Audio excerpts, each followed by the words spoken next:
So I've been a prosecutor for about 18 years, working in the PPS. This is undoubtedly the most complex case that we've dealt with in the sexual offences area. There's no doubt about that. It's the biggest case, the biggest number of victims, and the level of complexity. And I understand when you were first alerted to this case by the police, the victims hadn't been identified, but you were very keen that the perpetrator in this case had to be locked up as quickly as possible. Yes, that's right. It was very clear to me the minute I heard about this case that this was compulsive behaviour that was going to carry on. Now, normally the way it would work is that the victims would go to the police and we would know who they were and they would provide evidence. In this case, the police discovered all these victims on McCartney's devices and we didn't know who these children were. But I was able to say to police, look, we can proceed with a case with them being unidentified.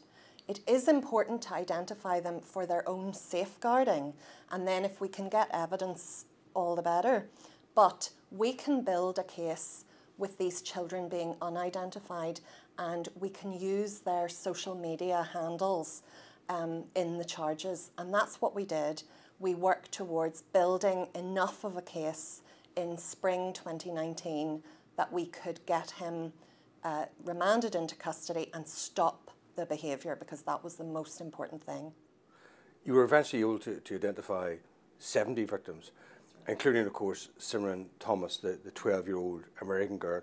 You're contacted by US Homeland Security about a child who had taken her own life because of the impact of the abusive behaviour of McCartney. Well, this is something we worried about all the way from the start of the case, that the abuse had been so depraved and horrendous that we really worried about these children, and that's why it was so important for the police here to work with agencies all over the world. Now, because McCartney was mostly offending through the night, a lot of the children did end up being in America, and we worked so closely with Homeland Security in the United States to track down these children. And that's what we worried about, you know, how are they going to be when we find them?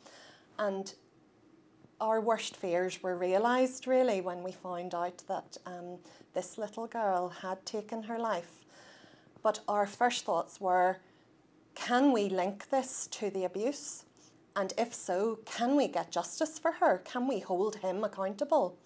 And when we got the evidence, we realised that her taking of her life was so close in time to the abuse that it could be definitively linked to the abuse, and therefore we decided to prosecute him for manslaughter. She was still, as far as he was aware, she was still on the call, and he was counting down to the point at which he would share her images with her father, as it turned out. And she was so distraught about that prospect that she took her own life. Victims Northern Ireland, Republic of Ireland, continental Europe, the US, New Zealand, Australia. How complex was the investigation? How difficult was it to draw those various strands together? The case was hugely complex. The first problem was what offences had actually been committed. This was the first so-called catfishing case that we had dealt with in Northern Ireland, and as it turned out, it was the biggest in the entire UK at that time.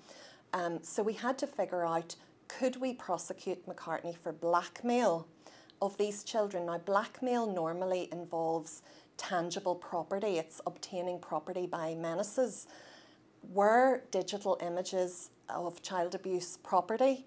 And that was our first legal argument in the case. We were robustly challenged on that by the defence, and eventually the judge, after a lot of research, agreed with us that this is blackmail, which carries obviously quite a high sentence. And then, of course, when we heard about her tragic death, whether we could prosecute him for manslaughter in a case where they had never met, they had never been on the same continent, but we felt very strongly that we had a good case to do that. Now, as far as we are aware, that has never been done anywhere. So again, that was another legal challenge that we had to overcome. Now, in the meantime, while this case was progressing, we've had, unfortunately, a lot of other catfishing cases, not on this level, but the good thing is that we've been able to use the learning from this case. Some of the details of this case are particularly harrowing when you think that they involve young children. It must be pretty tough for staff dealing with those files. It was very, very difficult. This is probably the most depraved case that we've ever dealt with in the serious crime unit. But what kept us going, we were totally inspired by the bravery of all the little girls involved in this case. As they were identified, many of them gave evidence, and they were so brave, they were ready to face down McCartney if need be. And, you know, obviously we were going to support them through that. Now, luckily he did plead guilty and that didn't have to happen.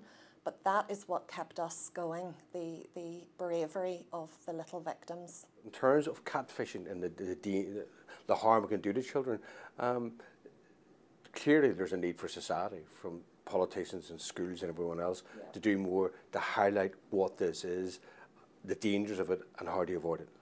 Paedophiles will go wherever children are, in the real world and in the online world.